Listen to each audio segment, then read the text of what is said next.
ناظرین کیر کو میں نے ڈش آؤٹ کر دیا ہے ماشاءاللہ. اس کو آپ دیکھیں, اس کا کریمی لک آپ دیکھیں ناظرین. اس کا ٹیسٹ بھی بہت زبردست سے کریمی ہے. اس میں کوئی بھی آرٹیفیشل چیز نہیں ہے, بالکل خالص کیر ہے. اللہ الرحمن الرحیم. السلام علیکم ناظرین سب سے پہلے درود و سلام اللہم صلی علی سیدنا و مولانا محمد وعلی آلہ وسلم. آپ بھی ایک دفعہ درود پاک پڑھ لیں. ناظرین آج انشاءاللہ ہم بنائیں گے کیر عید اسپیشل اپنے انداز سے. سب سے پہلے ہم یہ چاول اچھی طریقے سے صاف کریں گے. اس میں سے پانی 2-3 دفعہ نکالیں گے تاکہ اچھی طریقے سے صاف ہو جائے, اور اس کو انشاءاللہ ہم آدھے گھنٹے کے لیے پانی میں ڈپ کر کے رکھیں گے انشاءاللہ. آدھا گھنٹہ ہو گیا ہے چاول کو بگائے ہوئے. ٹھیک ہے ناظرین, اب یہ چاول ہمارا بالکل نرم ہو گیا ہے. آپ کو نظر آ رہا ہے یہ انگلیوں کی مدد سے دیکھیں ناظرین, یہ اس کو ہم دردرا کر سکتے ہیں. ناظرین اس کو میں دردرا کروں گا پھر انشاءاللہ آپ کو دکھاتا ہوں. یہ دیکھو ناظرین, آدھے گھنٹے کے بعد یہ چاول اس طرح نرم ہو جاتے ہیں. اس نے آپ نے پاؤڈر فارم نہیں کرنا, اس کو آپ نے دردرا کرنا ہے. جس طرح دلیا ہوتا ہے دلیا کی طرح اس کو ہم نے کرنا ہے. ٹھیک ہے ناظرین, انشاءاللہ چاول کو میں نے دردرا کر دیا ہے. آپ کو نظر آ رہا ہے ناظرین, یہ بالکل اس طرح ہونا چاہیے جس طرح دلیا ہوتا ہے. اس کو پیسٹ نہیں بنانا, دوبارہ میں بتاتا ہوں, اس کو پاؤڈر فارم میں نہیں کرنا. ٹھیک ہے ناظرین اب ہم لیں گے 1 لیٹر دودھ. ٹھیک ہے ناظرین, اس کو ہم بوائل کریں گے انشاءاللہ میڈیم آنچ پر. اور ناظرین اس کو میں دوسرے چولہے پر رکھ دیتا ہوں. ٹھیک ہے ناظرین, اس کو ہم بوائل کریں گے دودھ کو. اب میں نے فرائی پین رکھ دیا ہے چولہے پر. ٹھیک ہے ناظرین, اس کو میں نے گریسی کر دیا ہے. جو ڈرائی فروٹس ناظرین ہم کیر میں استعمال کریں گے اس کو ہم لائٹ سا فرائی کریں گے. ٹھیک ہے ناظرین, ہلکی آنچ پہ, تاکہ اس کا کچا پن جو ہے وہ ختم ہو جائے اور کرسپی ہو جائے انشاءاللہ. اس سے اس کا ٹیسٹ بھی زبردست ہو جاتا ہے ناظرین.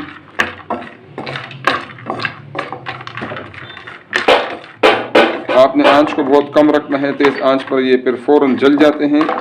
بالکل پیار سے آپ نے اس کو لائٹ فرائی کرنا ہے. ناظرین بس یہ فرائی ہو گیا ہے, اتنا ہی ہم نے اس کو فرائی کرنا تھا. آپ کو خیال رکھنا ہے کہ مونگ پھلی جو ہے وہ اپنا کلر جو ہے وہ چینج نہ کرے. ٹھیک ہے, بس یہ فرائی ہو گیا ہے. اب میں اس کو ایک پلیٹ میں نکال لیتا ہوں.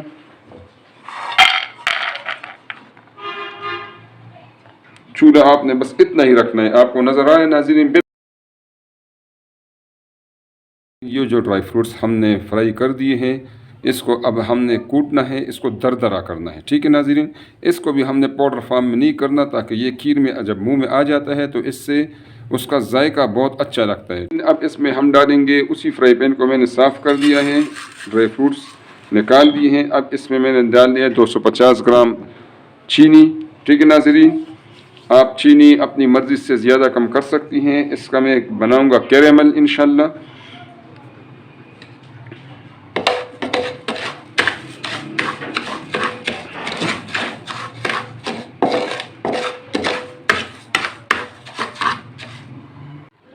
ناظرین میں آپ کو دکھاتا ہوں, آنچ اتنا بالکل دھیمی آنچ ہونی چاہیے. ٹھیک ہے ناظرین, تاکہ چینی ہمارے جلے نہیں. یہ ناظرین دیکھیں چینی ہمارا میلٹ ہو رہا ہے. بالکل آنچ جو ہے ہلکا ہونا چاہیے, دھیمی آنچ ہونی چاہیے. ہماری بہنیں جو ہے وہ غلطی یہ کرتی ہے کہ اس کو تیز آنچ پر پکانے کی کوشش کرتی ہے کیریمل کو, پھر اس سے چینی جل جاتی ہے. چینی اگر آپ کا جل جاتا ہے تو پھر ناظرین آپ کا جو کیریمل کا ٹیسٹ ہے وہ پھر کڑوا ہو جاتا ہے, وہ پھر مزہ اس کا نہیں آتا. یہ ابھی میلٹ ہو رہا ہے ناظرین, چینی ہمارا بالکل زبردست میلٹ ہو گیا ہے. ٹھیک ہے ناظرین, یہ کچھ ٹائم لے گا, لیکن یہ ہے کہ اگر آپ حوصلے سے کام کریں گی انشاءاللہ تو انشاءاللہ جو پروڈکٹ آپ کا بنے گا انشاءاللہ وہ زبردست بنے گا. چینی ہمارا میلٹ ہو گیا ہے. ٹھیک ہے ناظرین, اب اس میں جو جتنی آپ چینی ڈالیں اس کے آدھا اس میں آپ پانی ڈالیں. اس میں پانی ڈالوں گا.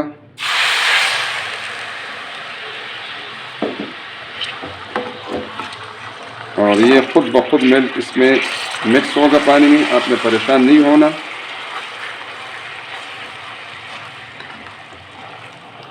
ناظرین کیریمل آپ دیکھیں ہمارا بالکل تیار ہے. ٹھیک ہے ناظرین, اس کو آپ نے لگاتار اس میں چمچہ ہلانا ہے. ٹھیک ہے, اور بالکل ہلکی آنچ پر اب اس کو ہم رکھ لیں گے دوسرے چولہے پر اور آگے انشاءاللہ اپنا کھیر کا پروسیس شروع کریں گے۔ دودھ ہمارا بوائل ہو گیا ہے، آپ کو نظر آ رہا ہے۔ اب اس میں ڈالیں گے ہم یہ 5 عدد سبز الائچی ہے ناظرین، اس کو میں نے کوٹا ہوا ہے، لیکن جب بھی آپ اس کو کوٹیں آپ اس میں سے چھلکا ہٹا دیں۔ اب ناظرین اس میں جو چاول ہم نے دردرہ کیے ہوئے تھے وہ چاول اب اس میں ہم ڈال رہے ہیں۔ ناظرین چاول اور الائچی میں نے ڈال دیے ہیں۔ اب اس سٹیج پر ہم کیرمل بھی ہمارا گرم ہے، کیرمل کو ہم نے ٹھنڈا نہیں ہونے دینا، کیرمل بھی اب اس میں ساتھ میں ملائیں گے۔ تو آپ ٹھنڈا رہنے دیں گے تو پھر وہ دوبارہ جم جائے گا، ٹھیک ہے ناظرین۔ اس لیے اب اس سٹیج پر ہم اس میں یہ کیرمل اپنا ملا دیں گے، اور یہ دونوں لیکوڈ فارم میں ہیں، دونوں گرم ہیں، ساتھ ساتھ مکسنگ ہوگی اس کی، تو اس میں اس کا کلر بھی آ جائے گا اور اس کا ٹیسٹ بھی آ جائے گا۔ کھیر پکنے تک ہم اس کو ہلکی آنچ پر انشاءاللہ پکائیں گے۔ ساتھ ساتھ ناظرین ہلکا ہلکا ہم اس میں اس طرح چمچہ ہلاتے جائیں گے، مکس کرتے جائیں گے اس کو۔ ناظرین آنچ کو ہم نے بہت بالکل لو پہ رکھنا ہے، ٹھیک ہے ناظرین، دھیمی آنچ ہونی چاہیے تاکہ ہمارا جو چاول ہے اس کا دانہ پک جائے۔ اگر آپ آنچ کو تیز رکھیں گی تو اس کا جو دودھ ہے وہ خشک ہو جائے گا اور چاول کا جو دانہ ہے وہ کچا رہ جائے گا۔ یہ بات نوٹ کر لیں، اس کو ہم نے دھیمی آنچ پر انشاءاللہ پکانا ہے اور ساتھ ساتھ چمچ ہلانا ہے انشاءاللہ۔ بیچ بیچ پہ سے ناظرین میں کیمرہ آف کر دیتا ہوں تاکہ ویڈیو زیادہ لمبی نہ ہو اور آپ تک ضروری جو ریسیپی کی جو ضروری ٹپس ہیں وہ آپ کو پہنچ جائے انشاءاللہ۔ ناظرین آپ کو اس کا کلر آپ دیکھیں، ماشاءاللہ اس کا بہترین کلر بن گیا ہے، کیرمل کا کلر ہے، اس میں کوئی بھی آرٹیفیشل چیز نہیں ہے، سب نیچرل چیزیں ہیں۔ اور ناظرین یہ ریسیپی آپ ضرور ٹرائی کریں، پسند آئے تو کائنڈلی لائک اور شیئر کریں اور چینل کو سبسکرائب کریں تاکہ ہماری بھی حوصلہ افزائی ہو، ٹھیک ہے ناظرین۔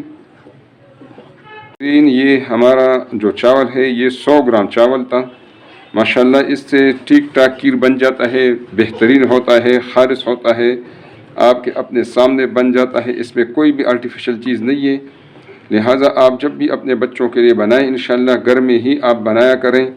یہ انشاءاللہ 100 گرام چاول سے اور یہ جو باقی خرچہ ملائیں اس سے یہ بہت زیادہ اکنامیکل بھی پڑ جاتا ہے، خالص بھی ہوتا ہے، ٹیسٹی بھی ہوگا انشاءاللہ اور آپ کی تسلی بھی ہوگی انشاءاللہ۔ جب تک چاول کا دانہ نہ پک جائے اسی طرح ہم نے اس کو پکانا ہے، چمچہ ساتھ ساتھ ہلانا ہے تاکہ نیچے کھیر نہ لگے۔ ناظرین کھیر ہمارا بالکل پکنے کے قریب ہے، اس کا چاول کا دانہ بالکل نرم ہو گیا ہے۔ اس سٹیج پر ناظرین اس میں ہم ڈالیں گے یہ 2 ٹیبل سپون خشک دودھ ہے ناظرین، یہ اس میں نے ڈال دیا ہے، اس کو بھی مکس کریں گے۔ ڈرائی فروٹس ہم نے دردرہ کیے ہوئے تھے وہ اس میں ہم ڈالیں گے، ساتھ میں ناظرین کھجور ہے، مجھے کھجور پسند ہے، میں نے چینی بھی تھوڑی کم ڈالی ہے، اگر آپ کو کھجور پسند ہو تو اس میں اس طرح ڈال لیں ورنہ اس کے اوپر گارنشنگ کے لیے رکھتے ہیں۔ ناظرین ہم نے ابھی 3-4 منٹ کے لیے اور پکانا ہے ہلکی آنچ پہ، ساتھ ساتھ اس طرح چمچہ ہم اس میں ہلاتے جائیں گے تاکہ اس میں یہ جو ساری چیزیں اچھی طرح مکس ہو جائیں اور اس کا ٹیسٹ بھی زبردست ہوگا انشاءاللہ۔ ناظرین کھیر ہمارا بالکل ریڈی ہے، دانہ اس کا ماشاءاللہ پک چکا ہے، بالکل زبردست تیار ہے۔ اس کو ابھی میں ڈش آؤٹ کرتا ہوں انشاءاللہ، پھر آپ کو دکھاتا ہوں۔ ناظرین اب اس کو ہم اس باؤل میں نکالیں گے، آپ نے اس کو کسی بھی اگر باؤل میں شفٹ کرنا ہے تو اس سٹیج پر کریں تاکہ یہ کھیر جو ہے یہ آسانی سے اس میں شفٹ ہو سکیں۔ اگر آپ پتیلے میں ٹھنڈا کر لیں گی تو پھر وہ جم جاتا ہے، تھکنس اس کی زیادہ ہو جاتی ہے، پھر اس کو شفٹ کرنا مشکل ہو جاتا ہے۔ یہ آپ دیکھیں ناظرین پورا میں نے اس میں شفٹ کر دیا ہے۔ کھیر ہمارا بالکل کریمی ہے، اس کا لک بھی کریمی ہے ماشاءاللہ۔ یہ آپ دیکھیں اس کا جو ٹیکسچر ہے وہ بہترین ہے، ٹھیک ہے ناظرین، یہ بالکل ربڑی کھیر ہے ماشاءاللہ۔ اس کو انشاءاللہ آپ ضرور ٹرائی کریں۔ یہ گارنشنگ کے لیے میں نے تھوڑا سا ڈرائی فروٹس چھوڑا ہوا تھا، آپ بھی اس طرح کریں۔ اس پر اب ہم ڈرائی فروٹس ڈالیں گے انشاءاللہ، گارنشنگ اس کی کریں گے۔ اس پر اب ہم اسی طرح جو بھی آپ ڈرائی فروٹس یوز کریں آپ اس کی گارنشنگ کریں، اس سے اس کا لک اور بھی زبردست ہو جاتا ہے ماشاءاللہ۔ اس پر گارنشنگ بھی ہو گئی ہے، اب اس کو روم ٹمپریچر پر ٹھنڈا کریں گے پہلے، اور پھر ناظرین اس کو آپ لوگ فریج میں رکھ کے 2 گھنٹے کے لیے فریج میں رکھ کے پھر اس کو استعمال کریں انشاءاللہ۔ ناظرین کھیر کو میں نے ڈش آؤٹ کر دیا ہے، ماشاءاللہ اس کو آپ دیکھیں، اس کا کریمی لک آپ دیکھیں ناظرین، اس کا ٹیسٹ بھی بہت زبردست سے کریمی ہے، اس میں کوئی بھی آرٹیفیشل چیز نہیں ہے، بالکل خالص کھیر ہے۔ انشاءاللہ اس کو آپ ضرور بنائیں، اپنے بچوں کو خالص چیز کھلائیں، اور ناظرین یہ بہت اکنامیکل بھی پڑ جاتا ہے انشاءاللہ، اور آپ کے بچوں کو اور آپ کو انشاءاللہ یہ ضرور پسند آئے گا۔ ناظرین پسند آئے تو کائنڈلی اس کو لائک کریں، اپنے دوستوں اور رشتہ داروں کے ساتھ ناظرین اس کو شیئر کریں، اور ناظرین پلیز چینل کو سبسکرائب کریں تاکہ ہمارے آنے والے ویڈیوز آپ کو فری میں ملتی رہے اور ہماری بھی حوصلہ افزائی ہو۔ بہت شکریہ، السلام علیکم ناظرین۔